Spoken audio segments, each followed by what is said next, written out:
So let's talk about Dez Bryant for a little bit. By the way, we are now locked in because the rain forced us to come back inside. Dez Bryant was irate on the sidelines. Tony Romo tweeted this at me right here, basically saying that when Tom Brady does it, it's passion, and when Dez Bryant does it, it's a tantrum. Do you agree or disagree with Tony Romo? I disagree with him, but I like the overall point, and I got into it with somebody on Twitter last night too. Petulant rage in a white guy is interpreted differently than petulant rage in a black guy, and they ought not be. That said, Tom Brady's bad body language and trying to fire the team up when he's sort of an accepted leader of the team is a little different. And Tom Brady himself apologized for it, so let me back that up a little bit. Tom Brady behaved inappropriately and recognized it. When he was, you're saying lashing out at the rookie receivers? Is that what you're saying? Yeah, like it's not, you know, because it matters. People care about how you look on the sideline. You as a Bears fan certainly know that from the Jay Cutler experience. Mm-hmm. But Dez Bryant appeared out of control, and the fact that there is a different standard, and we should talk about that different standard, Dez Bryant, no matter what the standard was, exceeded it.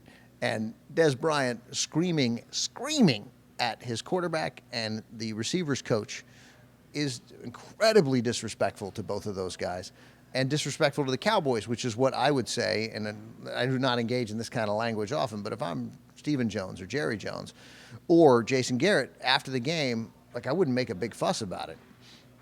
I would say to Dez, hey, you embarrassed yourself and you embarrassed the Cowboys. Don't do that again. Now let's go practice. Like that's it. I wouldn't dwell on it. You don't fine him. You don't suspend him. There's none of that. But remember, you know, one guy was suggesting to me on Twitter, why aren't people getting mad at Jason Witten, who was in the fight with Dez Bryant? It clearly looked like he was saying, hey, we still have time. Like, there's 12 seconds left on the clock. Apparently, Dez was acting like he wanted to go to the locker room, and initially what I read was that Witten was saying, go ahead, pointing at the locker room. And then later, what you saw and I saw was there's still time left. We got to play it out. Notice that DeMarcus Ware didn't try to have a talk with Jason Witten. He tried to calm down and talk to Dez Bryant. So Dez has a temper that got the best of him, and you can't let your emotions drive you that much in the middle of a game. Okay. That makes the comparison to Tom Brady unfair, although we all should recognize that we unquestionably hold guys like Dez Bryant to a different standard than guys like Tom Brady. Because of his track record, obviously. But also because we treat white guys who do that differently. We're more likely to say about a white guy who does that, man, that guy is passionate. We love his passion. Why is that? Because we're all a little racist, like in ways that make us uncomfortable and that we don't examine enough. But a black guy does it, and we're more likely to think, not every time, he's out of control. You know, certain players cross some threshold where they earn our respect. Nobody's going to say to Michael Jordan would have got the same respect that Tom Brady got. But a guy like Dez Bryant doesn't, and it's something that we should look at. That said, let's not kid ourselves. Dez Bryant was out of control and needed to be talked to, and I was glad to see DeMarcus Ware do it. So would you say that it's immaturity? I mean, what exactly is it? Because when he says, you know what, you got to have passion to be in this game, and he was basically calling himself passionate. Tony Romo said he never complains about getting the ball. Yeah, Tony Romo did him a solid in that press conference. Jerry Jones said he didn't have a problem with it as well. They all did right by him. He just needs to tone it down. That's all. You can be passionate. You can be mad. You can throw your helmet. I think people like to see that. It's one of the problems that a lot of baseball fans have with baseball players. Is it because he went back over and over and over again and did it a few different times? When you yell at a teammate and you know the game's on television, you're embarrassing that person. Nobody likes to be yelled at in front of people.